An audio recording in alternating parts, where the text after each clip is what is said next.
This is Rosalind Tunstall.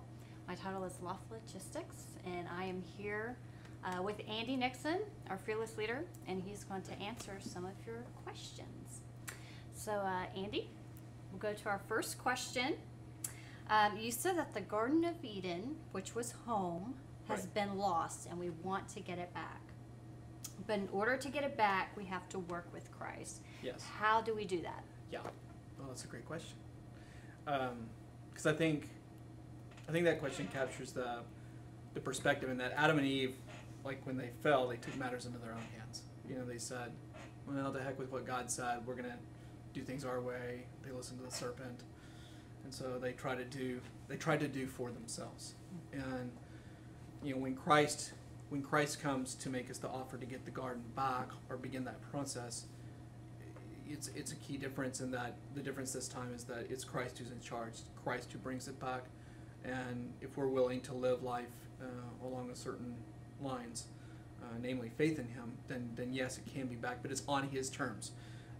And that God stays consistent. If we want paradise restored, we have to stay obedient to him. That was the requirement for Adam and Eve, and it's the requirement for us. So the question is, how do we do that? Mm-hmm. You know, largely it's a matter of our hearts, and does our heart seek Christ? And if we accepted, you know, as we like to say in our world, a relationship with Christ. And if we have, and that's legitimate, and that's in process in us, then that same process of bringing paradise back to the world is also occurring in us, because we have that relationship with Christ, and that relationship is working and changing, and you know, we're taking things seriously, like that he said, like love your neighbor, and you know, do things that matter, seek justice, care for the less fortunate, feed the hungry, be a peacemaker. You know, all the things that Jesus said, if we have a relationship with him, that's at work in us. So it's literally changing who we are. So that's how I guess is the best place to start with an answer is, how do we do that? Now from that, I think, you know, God knows how we're made, and we've got certain gifts that are just from him, and each of us has kind of a different set. So within that, I think Christ will sort of point to a particular place that he has in mind for us. You know, a ministry that we serve in. Like I mentioned, the Remix today, which is our special needs ministry. There'll be certain people who are serving Christ, and that's where they niche. That's how they serve. That's how they bring the garden back.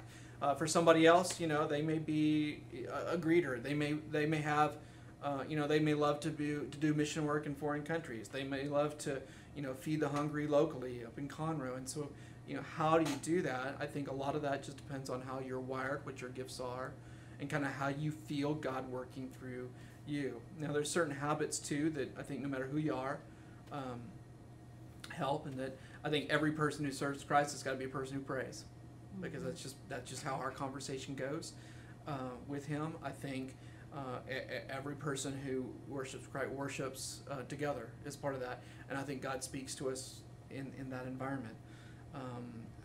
You know, I think compassion, forgiveness, I mean, these are all virtues that as we live out, God will show us what it is we have to do. So, you know, it just has a way God has a way of making it happen if we're listening. The bigger question, though, is just, do we really want to be involved in working to bringing his kingdom? Because that's how I think Jesus really talked about bringing paradise back. Not so much in talking about it as the Garden of Eden, per se, but his kingdom. And as he brings his kingdom, that's a place of paradise. And either we're involved in that or we're not. So, I don't know that answers the question. Right. I'm having fun. Well, I can't believe anybody didn't ask you about your necklace. That's what the question I was really wasting. It's like, wow. I know. For all the ladies who want this, Charming Charlie's. Yeah. You got to kill a dinosaur. Clunky, clunky, junky. There we go. Okay. Is that a car or a necklace? It's a necklace. Okay, I really like how you said following Jesus is a way of life. Yes. And you also talked about how families probably do not have harmony within their homes. Yes. And how can they go about implementing following Jesus Christ into their lives, into their homes, to bring harmony? Yeah. Well, worship together. Pray together. The key word in all these is going to be together. Mm-hmm. You know, serve together. Go feed the hungry together, but act as a family. And I think, gosh, I know that a lot of families in our day just they just do everything separate. It's like my son's got his sports and my daughter's got her things, and my wife's got his thing, I got my things. But the cost of that is that your family is never together. And so when you say, how do you do that? Well, I think you can do a variety of things to kind of bring that harmony, but there have got to be some experiences that you as a family have together, where what you do is because you're living out your faith in Christ. And so maybe a family goes and serves as the remix thing. Maybe a family serves as greeters. I think one of the best ways to do it is to worship or together, or if youth go do youth things and adults worship together, but then have a second hour on Sunday or on Saturday night where you serve. And it's the serving that brings things together. But I've had this conversation a lot with families in the Woodlands, and what amazes me is how little they do together.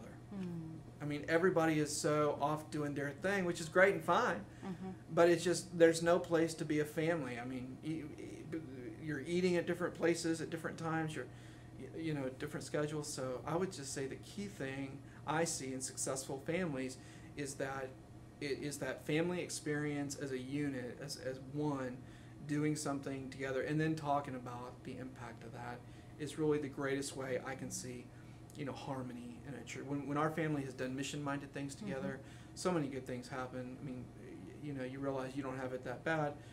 You realize that your family, although it's not perfect, is really got a lot together. And just when you experience things together, it just makes all the difference. So that's what I would say. Right. Now we had a lofter text in the following question.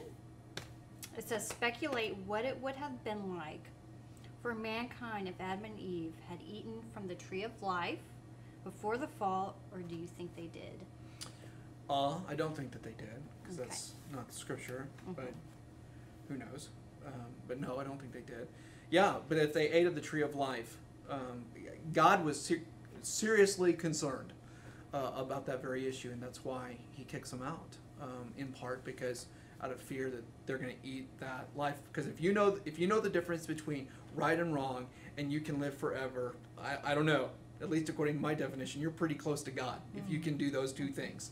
So, it's God was in Genesis was very clear from the beginning that creation is separate from God. In other words, God's authority is over everything, and creation serves God. In other words, and so Adam and Eve, if they had eaten the tree of life, would have brought creation to a place where it was a rival of God. And that's a no-go as far as Genesis is concerned. So, if they'd eaten off that tree, it would have been a mess, but, God would have fixed it. It was a mess that they ate off the tree of knowledge. But that's a great question. Most Christians, I find, don't know that there are two trees in the garden. And both are equally important. So the fact that that person knew that even existed is a credit to them. They've done some Bible study to make that happen. Okay, great. And this is the last question. Dun, dun, dun, dun. You mentioned how it was awesome to have your house covered in toilet paper. Yes, it was. By the youth ministry. I think. And you said that they could do it probably every day. Yes. Just because. I did say that. Their church made them feel like it was This is home. why we filmed this, so I can retract these horrible things. No, but to me, I think that's like permission, that you're, saying yes. Yes. I would like to have my house. Well, toilet paper every day. If it makes our youth feel that the church is a place they could call home, yes. On that if. But if we're just doing it out of meanness and spite, then God will strike down whoever toilet papers my house. There will be weeping and gnashing of teeth for you if you toilet paper my house. However, Rob Renfro also lives in the Woodlands, and so I would encourage you to pray maybe about toilet papering his house. Jessica Legrone lives in the Woodlands. Maybe you could toilet paper. Rosalind lives here in the Woodlands. You could toilet paper where she lives. Or her car. She drives a PT Cruiser named Buttercup. Yes. You could toilet paper her car. Okay? And that'll create this family feeling that we also want in church. All right. Did somebody really ask that, or did you ask that? I asked that. Yeah! Ha! Ha ha ha! Yeah. Yeah. Thanks for watching. All right. Well, that is it. Thank you for tuning in to Loft Leftovers, and I hope that you will join us next weekend. You can check us out at loftchurch.com or thefallout.tv.